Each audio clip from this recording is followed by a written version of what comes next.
हाय, अस्सलाम वालेकुम, जूलिए, नमस्ते। क्या हुआ है दिल्ली में, क्यों हुआ है और किसने किया है?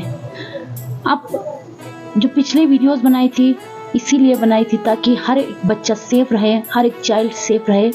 इसीलिए जो दो मैंने पॉक्सो एक्ट के बारे में और जो चिल्ड्रंस के बारे में उनको क्या एजुकेशन देना है, किस बारे में बताना है, किस बारे में उनको अवेयर करना है, उन्हें किस जगह पे गलत है, किस जगह पे उनके लिए सही है, ये आपको मैंने उस वीडियो में इसीलिए समझाया था क्योंकि जो अभी दिल्ली में रेप केस हुआ है वो है 14 साल की लड़की, 14 साल की एक छोटी सी बच्ची जिसके पापा का डेथ हुआ 2020 में अक्टूबर कोविड में। उसके बाद उनकी मम्मी से उस बच्ची को ले जाके उनके फ्रेंड, यानी जो इंसान जिसने रेप किया है वो उनका फ्रेंड है जिसको वो लड़की बुलाती है मामा, उस इंसान ने उस लड़की के साथ 5 मंथ लगातार रेप किया है और साथ ही साथ वो प्रेग्नेंट हुई है। और प्रेग्नेंट होने के बाद उनकी वाइफ, यानी जिस इंसान ने रेप किया है उनकी वाइफ ने उनको अबॉर्शन का पिल दिया है बार बार। आपको पता है जिसने रेप किया है वो कौन है? जिसने रेप किया है वो है खुद child women and child development department के एक ऑफिसर। उस ऑफिसर और उसकी वाइफ ने, जहाँ पे हम बच्चों को सेफ्टी के लिए, सेफ और रखने के लिए, उनके केयर के लिए भेजा जाता है, उन्हीं की एक डिपार्टमेंट ने उस लड़की के साथ वो हरकत किया है। अब लड़की रही 14 साल की, बेचारी सब कुछ से अनजान छोटी बच्ची है। पॉक्सो एक्ट में 18 से जो नीचे होती है ना, उस एज को गिना जाता है। पॉक्सो एक्ट 2012 में जो लाया गया है। अब लड़की तो इन चीज़ों के बारे में नहीं जानता है ना, लड़की की माँ बाप ने उसको इस चीज़ों के बारे में नहीं बताया होगा कि हाँ तुम्हारे साथ ये हुआ था, तुम्हारे साथ ये होगा, तो कोई अगर ऐसा करेगा तो तुम ये, तुम्हारे साथ गलत करेगा तो तुम्हें हमें आके बताना है। अब 5 मंथ लड़की के साथ रेप हुआ, उसने घर वालों को नहीं बताया, हो सकता है उसको धमकाया हो। तो इन चीज़ों से अवेयर करने के लिए मैंने जो आप लोगों को बताया था वो बहुत ज़रूरी है, अपने बच्चों को बताना बहुत ज़रूरी है। प्लीज़ उस वीडियो को देखिए, क्या बताना है, किस बारे में बताना है, किस चीज़ में बताना है, बच्चों को कब ऐसा एजुकेशन देना है। सेक्स एजुकेशन के बारे में मैंने जो बच्चों को बताने को बोला, that I was not wrong, मैं गलत नहीं हूँ उस चीज़ में, आपको वो चीज़ करना ही होगा। इसमें हुआ क्या है, कौन है रेप, जिसने रेप किया है एक्यूज्ड, और उसके साथ कौन मिला हुआ था। अब खुद शॉक्ड हो जाओगे कि जिसका नाम है प्रमोद खाखा और उनके वाइफ का नाम है सीमा रानी समथिंग, उन्होंने क्या किया है, उस बच्ची को अक्टूबर में अपने घर लाया क्योंकि वो एक वुमेन एंड चाइल्ड केयर जो डेवलपमेंट का डिपार्टमेंट के डिप्टी ऑफिसर है। उस ऑफिसर ने उस बच्ची को अपने घर लाया जब उनके पापा का डेथ हुआ, और पापा के डेथ के बाद उनको अपने घर पे केयर करने के लिए लाया उनकी मम्मी के परमिशन से। उसके बाद उसके घर पे लाने के बाद जो उस लड़की के साथ लगातार उन्होंने रेप किया, ठीक।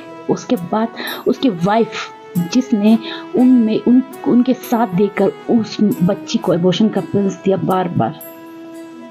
अब सोचिए, जब अगर वो लड़की घर वापस नहीं जाता और उसकी तबीयत खराब होने की वजह से उसकी मम्मी उसको हॉस्पिटल नहीं ले जाते, और हॉस्पिटल में जब डॉक्टर को पता चला कि ये चीज़ किया है, रेप हुआ है और साथ में पिल्स दिया गया है, तब तक उस बीच में जब उस बच्ची के साथ ये हरकत हो रहा था, कितना उसको सहना पड़ा होगा ये आप सोच नहीं सकते। अब ये पूछा जाता है कि केस किस में आया है, ये आया है पॉक्सो एक्ट में, ठीक है, पॉक्सो एक्ट 2012 में, क्योंकि बच्ची की जो उम्र है वो 12 साल की है। अब आईपीसी का कौन कौन से सेक्शन इन पे लगा है, जो एक्यूज्ड है दोनों पे क्या क्या लगा है। पहला 376(2)(f, ये इसलिए लगाया आईपीसी का 376(2)(f इसलिए लगाया है क्योंकि ये रेप होता है, और रेप में किसने किया है, उनके गार्डियन, वो तो गार्डियन थे ना, गार्डियंस, रिलेटिव्स, टीचर्स जो भी होते हैं उन पे लगता है, ठीक।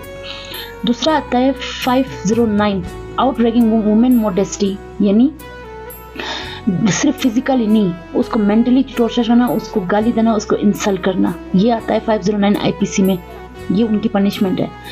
तीसरी पनिशमेंट आता है हमारा 506 क्रिमिनल इंटिमिडिएशंस। इसका मतलब होता है या तो उससे जान से मारने की धमकी दिया हो, ठीक है, या तो जान से मारने की धमकी, या फिर उसको इतना टॉर्चर किया हो, इतना मारा हो, इतना हर्ट किया हो कि लड़की की जान जा सकती थी, इतना तक टॉर्चर किया हो, ठीक।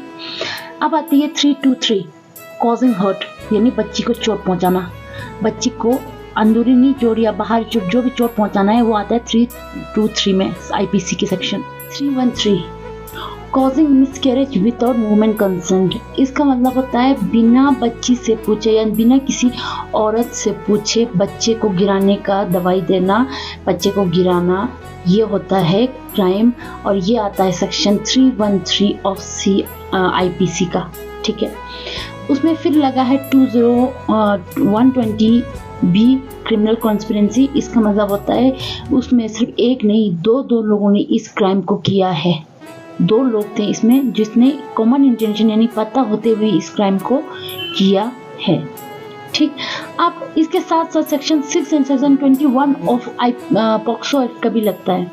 ये जो सेक्शन है वो उन हस्बैंड वाइफ पे लागू होगा।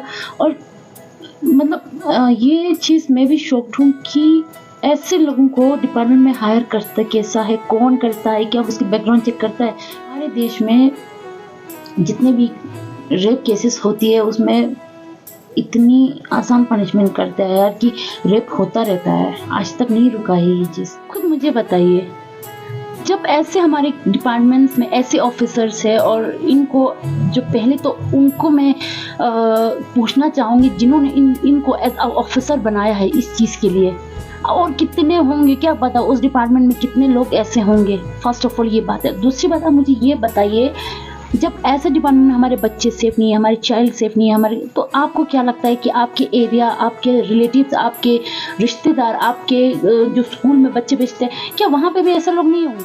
एक बच्चे चाहे वो 10 साल से हो या चाहे वो 11 साल से हो, चाहे वो 9 साल के बच्चे हो ना, उन्हें जब हम किसी चीज़ से डराते हैं, फॉर एग्जांपल हम बोलते हैं कि नहीं बच्चा तुम रात को बाहर मत जाओ, तुम्हें भूत आएगा, वो बच्चा समझ जाता है, वो जाता ही नहीं है बाहर।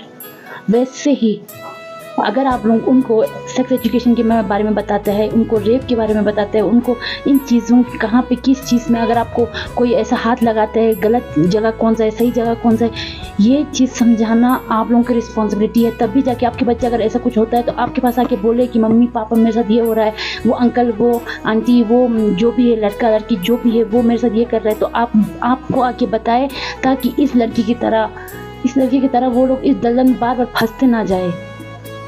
तो ये चीज़ आप लोगों की रिस्पॉन्सिबिलिटी है। मैं बार बार ये वीडियोस बना रही हूँ, बार बार इसी चीज़ के लिए बना रही हूँ।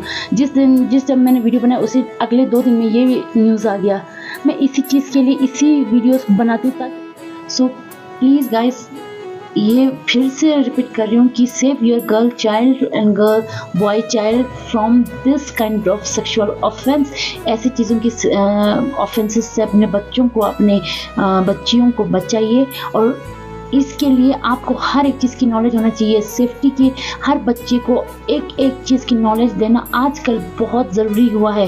पहले ये एक शर्म की बात थी, अब हर एक चीज़ की नॉलेज रखना उनके लिए बहुत ज़रूरी हो चुका है। ठीक है, तो ये यहाँ तक मैंने ये जो स्टोरी सुना, मैं खुद भी शॉक्ड हूँ। मेरी भी बहनें बाहर है, डर लगता है, मतलब सोचने को मजबूर हो जाते हैं कि यार क्या सच में अब लड़कियां सेफ है कि नहीं है। सच में सोचने में मजबूर हो जाता है कि इतना सब कुछ, जब खुद एक ऐसे डिपार्टमेंट में जहाँ पे हमारे बच्चों की केयर होती है, वहाँ पे ही ऐसे दरिंदे बैठे हैं, तो फिर is our children, is our sister, brothers are safe. तो उसको सेफ रखने के लिए हमें उस चीज़ में इन्वॉल्व होना पड़ेगा और हमें इस चीज़ के लिए बच्चों को नॉलेज देना पड़ेगा।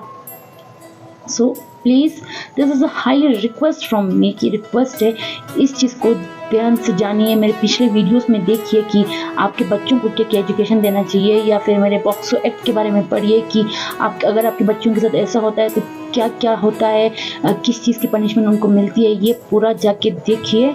और इसके आगे मैं हमेशा बच्चों के बारे में और गर्ल चाइल्ड के बारे में और बॉय चाइल्ड के बारे में बताने के लिए मैं बार बार बताऊंगी। Please keep your children safe and secure from this kind of sexual offense. Thank you. Namaste, Jule. Assalamu alaikum. Bye bye.